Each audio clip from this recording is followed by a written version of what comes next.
Hey, I'm Travis. And I'm Adele. And we are The Noble Marriage. We hope that through our channel, you will be inspired and motivated so that your marriage will be all that God created it to be. Hey, and welcome back, friends, to Coffee and Conversation. Yeah, and today we are talking about how do we honor our spouse really well? And we came up with a lot, but we're just going to stick with the top 4 ways to honor your spouse. You know, earlier we were discussing this on Instagram Live, and we were saying there's life or death in our words. And there really is. When we're speaking to our spouse, I'm either speaking life into you or death into you. It's in the quality and the type of words that I'm speaking. And I'm sure either one has an impact on you. They absolutely do. I mean, I can reflect back on our relationship. I call it our previous marriage. And both of us were speaking just words of death into each other and had no idea that we were doing that. And it left us feeling very unsafe around each other, and definitely like we weren't each other's cheerleader or biggest fan. In fact, it was like we were on opposite teams most of the time. Yeah, I don't know why. I don't know what stopped me from speaking those words into you. I would say things like, I love you, and I really didn't know what love was, but I would say things like, I love you, or you're beautiful, or I would make comments about appreciation for your look, like a visible outside look, but I never appreciated her heart. I never appreciated the qualities and things that you represented in your life. I would also appreciate things you did. But I wasn't speaking words of high value over who you are as a person and how I see you. Yeah, and I really saw that a lot of times when he would say those things to me, he was actually looking for a return. He was looking for me to give it back, which made me not want to do it even more. Have you ever done that? I would say things like, I love you, or you look beautiful. Yeah, and then I would kind of watch you just deflate. And I'm like, yeah, you're not going to say it back to me? Why did you give me a compliment if that's what you were really looking for? It's very unhealthy, but I was codependent. I was codependent in a lot of different ways where I needed you to complete me. And so I needed those words to complete who I am. Well, now I know. I mean, right now we're talking about the first way that you can honor your spouse is with your words. And I know now that your love language is words of affirmation, which makes sense of why you would be looking and seeking that from me. But I saw it like, why do you need me to puff up your ego? Like, you have a big enough head. Why do I need to add to that? In fact, there's a lot of negative things that are going on in our marriage. Let's talk about that instead. Yeah. And it had me really focusing on all the negative things that were going on in the relationship rather than the positive things he was bringing to the relationship. Yeah, and the first one she's already mentioned is speaking words of high value over your spouse. And we're going to have 3 different areas in this, and that is in the home. Privately, just one to the other. In public. You know, when you're out in public and you're around your friends, your spouse can speak words of high value or tear you down in front of your friends. Yes, we have been around other couples that it gets really uncomfortable when one spouse is making fun of another spouse, even if it is in joking or in sarcasm or anything like that. You can literally watch the other spouse deflate in front of you, and it's very uncomfortable to watch because we know the impact of our words, and they impact not just our minds but our hearts. If you're doing that, stop doing that. Yeah. It is not effective, and I imagine you probably don't even know that you're doing it. I imagine that you experienced that from your past. Maybe your parents did that to each other. Maybe your parents did that to you. They spoke words of low value over you, and as you go through life, you're thinking that's how you operate, and that's how you speak to people, and it's not effective. No one likes that. No one wants to be tore down in a conversation, especially around their friends. Yeah, and just to give an example of what words of death can sound like is, why would you think you can do something like that? Yeah, like, or that's why stupid. Would you take that job? Like, you cannot do that. That's so dumb. I can't even imagine why you would think you could. Yeah, and we do coach a good bit of people, and we hear these conversations taking place between husband and wife routinely. It is a routine, normal, common thing to have words of low value spoken over each other. Yeah, and really all it stems from is whatever judgment you have going on for your spouse, keep it to yourself. You know, our spouse really needs to hear that I am your biggest cheerleader. And if you think that you are capable in taking on this job, then I'm here to support you in that. Yeah. And I'm here to lift you up and be his biggest fan so that he can actually go out in the world and share how I feel it like makes you Superman. Last night, I was playing with Haven, and I really didn't have the energy or desire to play. But I did. Played with her, and you were like, oh, I like it when you do that. So attractive to me. When he's being a good dad, I'm like, oh, hey. Yeah. I like that. And don't you know, I want that. I really do want that. And I want to be that guy. I want to be that guy for your husband. I want to be that father. I feel like Superman.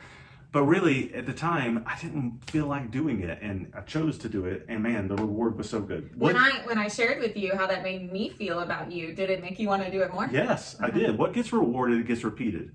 It really does work. Yes. And so then the last area that you can really lift your spouse up in words of high value is in front of your children. Wow, your kids need to hear this because, this is rare that couples do this in front of their kids. The kids get to hear the arguments and all the things that their parents disagree on. They don't get to hear what I really love about you and how being a good dad is such an amazing thing. And it just makes me love you more and respect you more and care more about you and your heart. And watching you love our daughter is just so special. Thank you. Yeah, and Hayden gets to hear those kinds of things, and it really impacts her, and she'll even cheer you on. She's like, yeah, Daddy, way to go, and it's just so sweet. It's legacy changing. We want to raise our kids to be effective members in the society. We don't want to raise our kids to have all these thorns in their life that they can't be effective, that they're full of anxiety, they're full of worry, they're full of negative habits and behaviors that they're not going to be effective in their families and in their relationships. We have the chance as parents to be able to speak words of high value over our spouse in front of our kids, and our kids go, oh, that's what I need to do when I get older. That's how I need to treat my wife or my husband. That's how I need to be. That's legacy changing. Yeah, and we're seeing the fruit of that because Haven will speak words of high value over me. Right. And it's organic and it's from her heart. And I'm like, oh, that is the most special reward to get is when she does that to me. And she learned it from us, which is just the coolest thing ever. And you might be getting pushback. Well, that's not how I talk. Yeah. That's not what I do. That's not who I am. Well, change who you are. You have a choice. You have a choice right now to absolutely change who you show up in life to be. You can make a determination. I do want to speak words of high value. I do want to make that change in my life. Then you can do it. Because here's the real issue when it comes to marriage. We all desire this. We want words of high value to be spoken in and over us. And so guess what? If I am not getting it in this relationship, it is natural to look elsewhere. It doesn't mean your spouse is looking to have an affair. It means that they are lacking something in the relationship that they just really, really need from you. And so that is the importance of if I am not being responsible in the fact that I am your wife and God put me in your life to be your biggest cheerleader and to speak words of high value over you. And if I am not taking that responsibility, somebody else will. And that is just a really slippery slope to go down. That's great. That's great.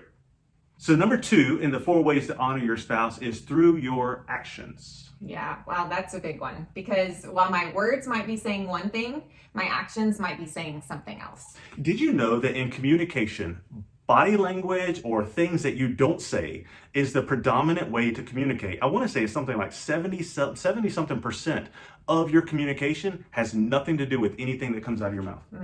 Yeah. And so your actions have a lot to do with communicating to your spouse love, honor, and appreciation. Like, it's not going to work if Travis walks into the bathroom and he says, babe, I just love you and care about you so much, and I appreciate everything you do around the house.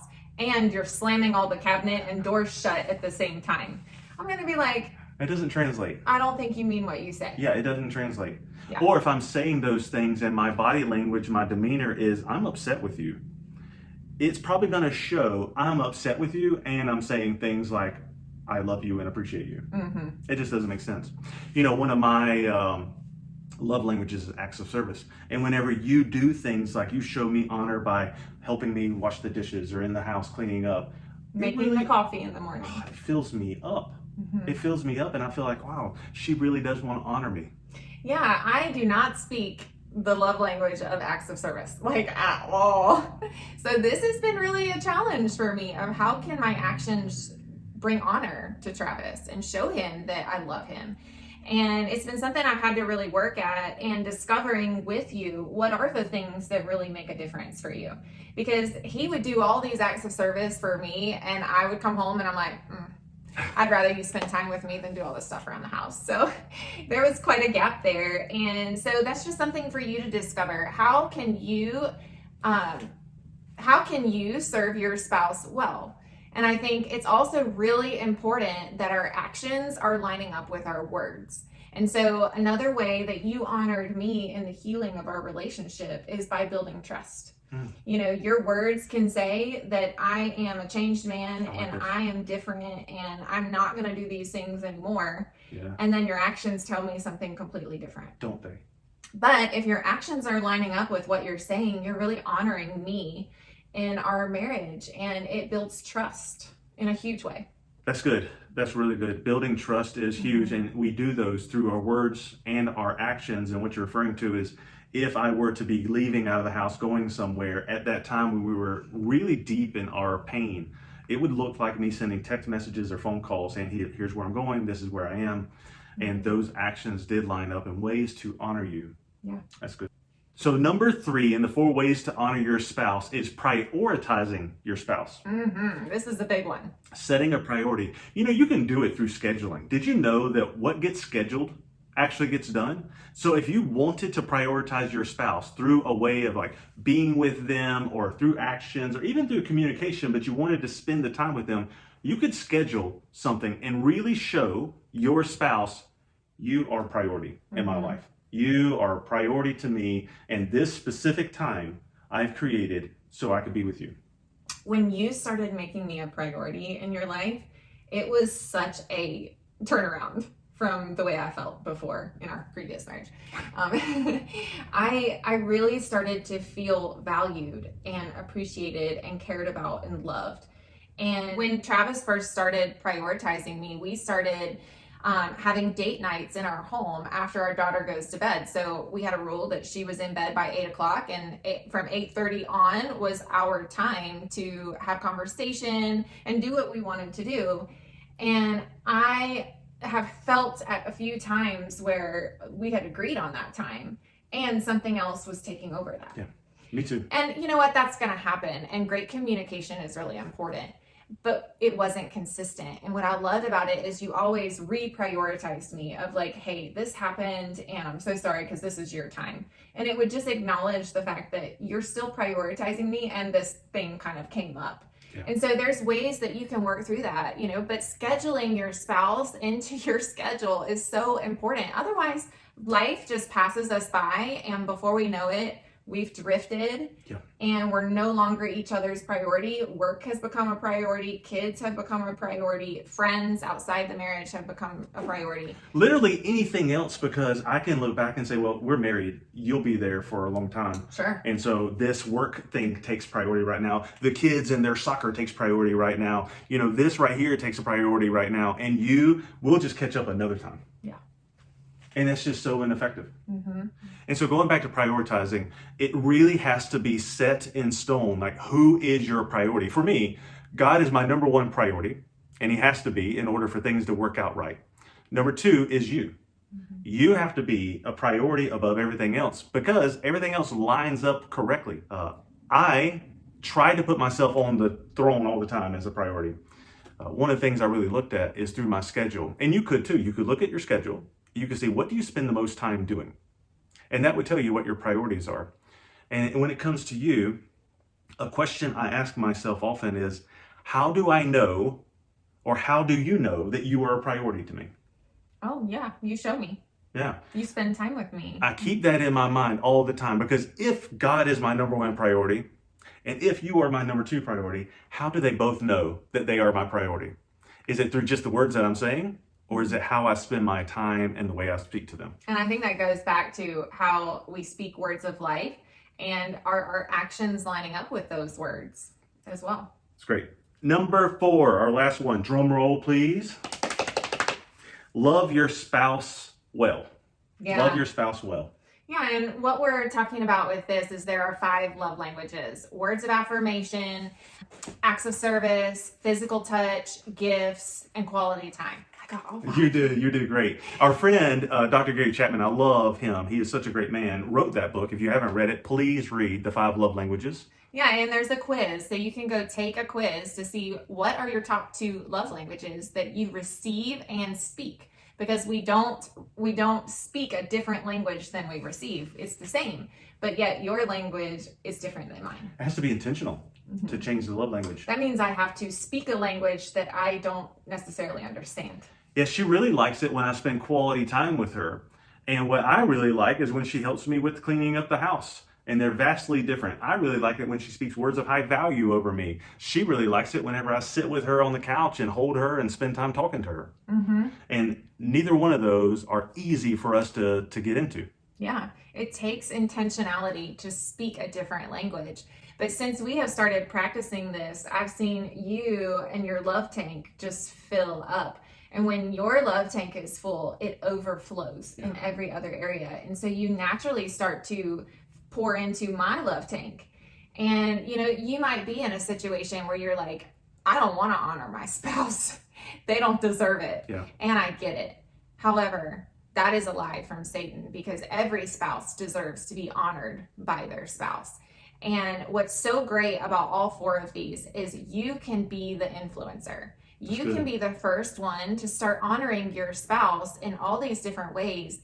And as you fill up your spouse's love tank, they will start to overflow with love, meaning they have more love to give you. Yeah. And it's all organic. And I just love that it doesn't take 2 all the time. While it is wonderful and great, you can be the one to influence the marriage into a positive direction. So as a recap, here are the top 4 ways to honor your spouse. Honor with your words of life, not words of death. Do this in the home, in public, around people, and in front of your kids. Number 2, with your actions and how your body language is and the things that you do. Number 3, prioritizing your spouse above other things and people. Remember, what gets scheduled gets done. And number 4, love your spouse well. Yeah, we encourage you to just pick one of these and implement it into your marriage today. Your spouse deserves it, and so do you. I just wanted to take a moment and share how your comments are impacting us. When an email comes in that says, you have a new comment on your channel, we cannot wait to open it up. And we have been so blessed and inspired by your comments of what you're getting from our videos. Thank you so much for sharing your lives with us. It means so much to us to get to know our tribe and the couples that are watching our channel that are seeing an impact in their marriage. It really fills me up. I have been watching these different comments come in. I'm like, wow, that is very authentic. That's very real. The pain that you're sharing, where you are in life, maybe what that video did for you, maybe the impact it did, or how it changed the thought process you have. I love seeing every single one of those. And you know what would help is if you hit subscribe so that you can be able to see more. Did you know, Adele, 70-something% of the people watching this video right now, not subscribed. Hey, not hit subscribed. that subscribe button. Join our journey. Yeah, we want to hang out with you guys. And what's really cool is every time we release a video, which by the way is the recording of this is every Tuesday, you get notified.